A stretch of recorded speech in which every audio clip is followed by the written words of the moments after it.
తాటక వధ ఒక స్త్రీని హతమార్చిన యుద్ధం. అది కూడా ధర్మరాజు అయిన రాముడు చేసిన మొదటి యుద్ధం. ఇది నిజంగా ధర్మమా లేక అధర్మమా? మనందరం చిన్నప్పటి నుంచి రామాయణం వింటూ పెరిగాం. రాముడు అంటే ధర్మానికి ప్రతీక, నిజాయితీకి నిదర్శనం. కానీ అదే రాముడు తన మొదటి యుద్ధంలో ఒక స్త్రీని సంహరించాడు. ఇది ఎందుకు జరిగింది? అసలు ఆ తాటక ఎవరు? ఆమెను చంపడం వెనుక ఉన్న గూఢార్థం ఏమిటి? ఈ రోజు మనం తెలుసుకోబోతున్నది కేవలం ఒక యుద్ధం కథ కాదు, మన జీవితాన్ని మార్చే ఒక గొప్ప సత్యం. ఈ కథ చివరికి మీ ఆలోచన విధానాన్ని కూడా మార్చేస్తుంది. కాబట్టి ఈ వీడియోని పూర్తిగా చూడండి. తాటక ఎవరు? తాటక ఈ పేరు వినగానే మనకు ఒక భయంకర రాక్షసి గుర్తుకు వస్తుంది. కానీ ఆమె అసలు రూపం అంత భయంకరం కాదు. తాటక ఒక యక్ష కుమార్తె. ఆమె తండ్రి సుకేతు అనే యక్షరాజు. అత్యంత శక్తివంతమైన వంశంలో పుట్టింది. ఆమెకు 1000 ఏనుగుల బలం ఉండేది. అందం, శక్తి, గర్వం అన్నీ కలిసిన ఒక మహాస్త్రీ. కానీ ఒక శాపం, ఒక తప్పు ఆమె జీవితాన్ని పూర్తిగా మార్చేసింది. అగస్త్య మహర్షి శాపం వల్ల ఆమె రాక్షసిగా మారింది. ఇక్కడ మనం ఒక విషయం గుర్తుపెట్టుకోవాలి. ప్రతి చెడు వ్యక్తి వెనుక ఒక మంచి ఉంటుంది. సమస్య అరణ్యంలో భయం. తాటక రాక్షసిగా మారిన తర్వాత ఆమె జీవితం మాత్రమే కాదు, ఆమె చుట్టూ ఉన్న ప్రపంచం కూడా మారిపోయింది. ఆమె నివసించే అరణ్యం ఒకప్పుడు శాంతియుతంగా ఉండేది, కానీ ఇప్పుడు అది భయంకరమైన స్థలంగా మారింది. ఋషులు యజ్ఞాలు చేయలేకపోతున్నారు. ప్రజలు అక్కడికి వెళ్ళడానికి భయపడుతున్నారు. ప్రతి చోట చీకటి, ప్రతి చోట భయం. తాటక తన కోపాన్ని ప్రపంచంపై చూపించింది. ఇక్కడ మనం ఒక గాఢమైన సత్యం చూడవచ్చు. ఒక వ్యక్తి చెడు మార్గంలో నడిస్తే ఆ ప్రభావం సమాజంపై కూడా పడుతుంది. విశ్వామిత్రుడి ఆజ్ఞ. ఒకరోజు మహర్షి విశ్వామిత్రుడు నిర్ణయం తీసుకున్నాడు, ఈ సమస్యను ముగించాలి అని. అందుకే ఆయన అయోధ్యకు వెళ్ళి రాముడు, లక్ష్మణుడిని తనతో తీసుకెళ్లాడు.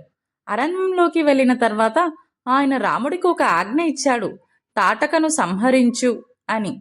ఈ ఆజ్ఞ సాధారణం కాదు, ఇది ఒక పరీక్ష. రాముడు ధైర్యానికి, రాముడు ధర్మానికి, రాముడు నిర్ణయానికి పరీక్ష. ఇప్పుడు ఒక ప్రశ్న వస్తుంది, ఎందుకు శ్రీరాముడునే ఎంచుకున్నాడు? అయోధ్యలో ఎన్నో యోధులు ఉన్నారు. రాజు దశరథుడి దగ్గర బలమైన సైన్యం ఉంది. కానీ విశ్వామిత్రుడు ఎవరినీ ఎంచుకోలేదు, రాముడునే కోరాడు. ఎందుకంటే అతనికి తెలుసు, రాముడు కేవలం యోధుడు కాదు, అతను ధర్మస్వరూపుడు. అతని చేతిలో జరిగే పని కేవలం యుద్ధం కాదు, ఒక దివ్య కర్తవ్యంగా మారుతుంది. విశ్వామిత్రుడు ఆజ్ఞ విన్న రాముడు ఒక్కసారిగా ఆలోచనలో పడ్డాడు. ఆమె ఒక స్త్రీ, నేను ఎలా చంపగలను? ఇది చాలా ముఖ్యమైన క్షణం. ఇక్కడ రాముడు మనలాంటి మనిషిలా ఆలోచించాడు. అతను వెంటనే యుద్ధానికి వెళ్ళలేదు, ముందు ధర్మాన్ని ఆలోచించాడు. ఇది మనకు నేర్పేది, ఎంత పెద్ద నిర్ణయం తీసుకున్నా ముందు మనసుతో ఆలోచించాలి. తాటక గురించి అన్నీ తెలుసుకున్న తర్వాత, ఆమె చేసే అన్యాయాలు చూసిన తర్వాత కూడా ఒక క్షణం రాముడు ఆగిపోయాడు. ఆయన చేతిలో విల్లు ఉంది, కానీ గుండెల్లో ఒక ప్రశ్న ఉంది. ఆమె ఒక స్త్రీ, నేను ఎలా చంపగలను? ఇది సాధారణ సందేహం కాదు, ఇది ధర్మ సందేహం. ధర్మబోధ. అప్పుడు విశ్వామిత్రుడు ఒక గొప్ప సత్యం చెప్పాడు, రామా, ఆమె స్త్రీ కాదు, ఆమె అధర్మానికి ప్రతీక. సమాజానికి హాని చేసే వ్యక్తిని, అది ఎవరు అయినా నాశనం చేయటం ధర్మం అని చెప్పాడు. ఇది చాలా గంభీరమైన సందేశం. ధర్మం అంటే కేవలం కరుణ కాదు, అది కర్తవ్యాన్ని చేయటం కూడా. విశ్వామిత్రుడు కేవలం ఒక మహర్షి కాదు, ఒక మార్గదర్శి, ఒక గురువు, ఒక జ్ఞానదాత. ఆయన చెప్పిన మాటలు రాముడి జీవితాన్నే మార్చేశాయి. విశ్వామిత్రుడు రాముడిని చూసి చెప్పాడు, రామా, ధర్మం అంటే కేవలం దయ కాదు, అది సమాజ రక్షణ కూడా అని. యుద్ధం తర్వాత ప్రారంభమైంది రాముడి మొదటి యుద్ధం. తాటక భయంకరంగా దాడి చేసింది. అరణ్యం మొత్తం కంపించింది. కానీ రాముడు భయపడలేదు. అతను ధర్మాన్ని గుర్తు చేసుకున్నాడు. ఒక బాణం, ఒక నిర్ణయం, అంతే. తాటక సంహారం జరిగింది. ఆ రోజు రాముడు ఒక రాక్షసిని మాత్రమే కాదు, ఒక సమస్యను, ఒక భయాన్ని, ఒక అధర్మాన్ని నాశనం చేశాడు. అందుకే తాటక వధ కేవలం ఒక యుద్ధం కాదు, అది ఒక సందేశం. మన జీవితంలో కూడా మనకు కనిపించని మాయలు ఉంటాయి. భయం, కోపం, అహంకారం. వాటిని జయించాలి. తాటక సంహరణలో గూఢార్థం ఏమిటో తెలుసుకుందాం. ఇప్పుడు అసలు ప్రశ్న, ఈ కథలోని గూఢార్థం ఏమిటి? తాటక అంటే మనలోని చెడు, రాముడు అంటే మనలోని ధర్మం. ఈ యుద్ధం బయట జరగలేదు, మన లోపలే జరుగుతుంది. ప్రతిరోజు, ప్రతి మనిషిలో. తాటకను మనం ఒక రాక్షసిగా చూస్తాం, కానీ ఆధ్యాత్మికంగా చూస్తే తాటక అంటే అజ్ఞానం, అహంకారం, నియంత్రణ లేని కోపం. మనలో ప్రతి ఒక్కరిలో కూడా ఈ తాటక ఉంటుంది. కొన్నిసార్లు మనం కోపంతో మాట్లాడతాం, కొన్నిసార్లు అహంకారంతో ఉంటాం. అదే తాటక. జీవితానికి సందేశం. మన జీవితంలో కూడా మనకు తాటక లాంటివి ఎదురవుతూ ఉంటాయి.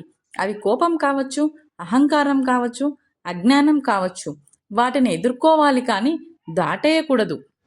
రాముడు అంటే ధర్మం, జ్ఞానం, ఆత్మ నియంత్రణ. మనలో కూడా ఒక రాముడు ఉన్నాడు.